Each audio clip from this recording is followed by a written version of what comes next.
Shelter belts, they're obviously there to provide shelter, but can we make money out of them? Most farms around New Zealand have some form of shelter belt, and over time they will have to be renewed. And so thinking about which shelter belt type, species, and the size of your shelter belt could bring you a benefit or reduce your costs is something you should always consider. And so looking at carbon, for example, where we can put a price on the ton of carbon that's sequestered or stored is something that will bring you exactly that. So how do we compare pine trees with, it's been the tradition, and other species?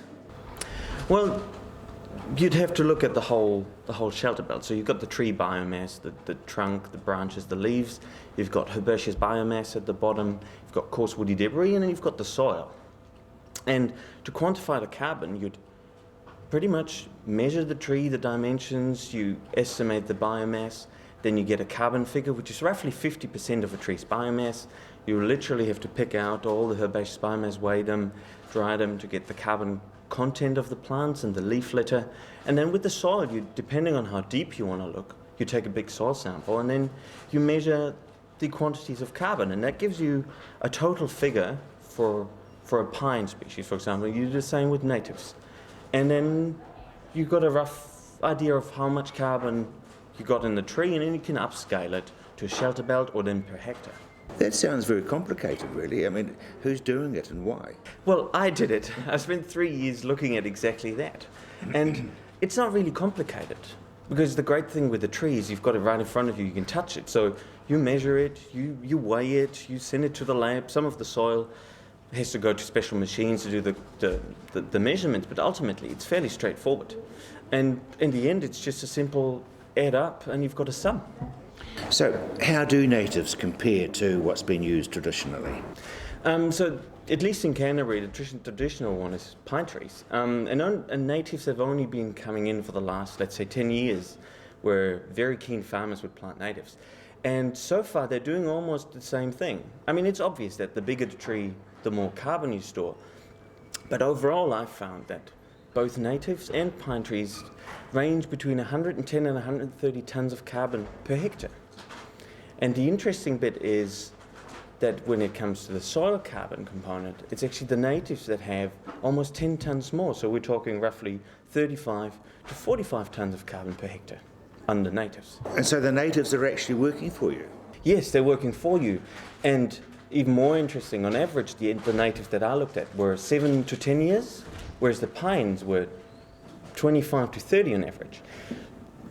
And so at the current point in time, we've got natives being as good as the pine trees, but with a much bigger potential over the next 15, 20 years once we get both of them to 30 years. I guess you've got species, as far as the natives are concerned, that you can put centre pivots over.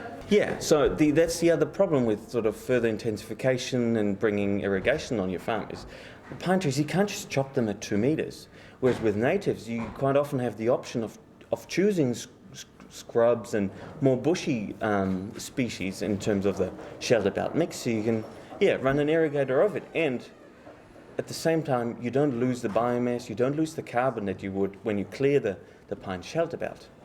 And with the irrigation comes, you have a lot less of a likelihood in terms of losing the shelter belt because of drought, because you have permanent irrigation. And you're planting it usually on very fertile agricultural soils. New Zealanders supporting the natives. I mean, we know that the natives were here initially and the ground's very good for them. Yeah, well, which is great. And we're seeing more and more farmers using them.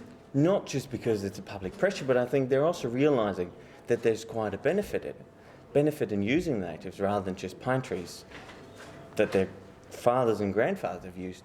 And part of my research was also looking at, so what other benefits are these shelter belts providing?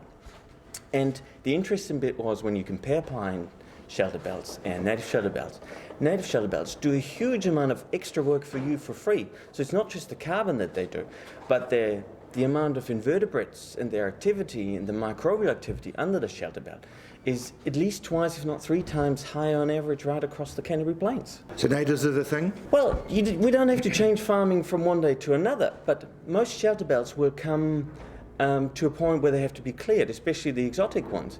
And farmers should definitely think about, well, what am I going to plant next? Am I going to do the same old? Or am I going to go for something that will provide shelter and shade in almost the same amount of time? Or am I going to go for shelter and shade plus all the added benefits? And I guess for you, it's a very easy decision. Well, think about it that way. You go to farm days and you go for the freebies. Well, if you have the choice between carbon and you get carbon plus more benefits, wouldn't you go for the benefits? Because you get the shelter and the shade anyway from the natives. Why wouldn't you go for the improvements and the benefits in the soil that you get?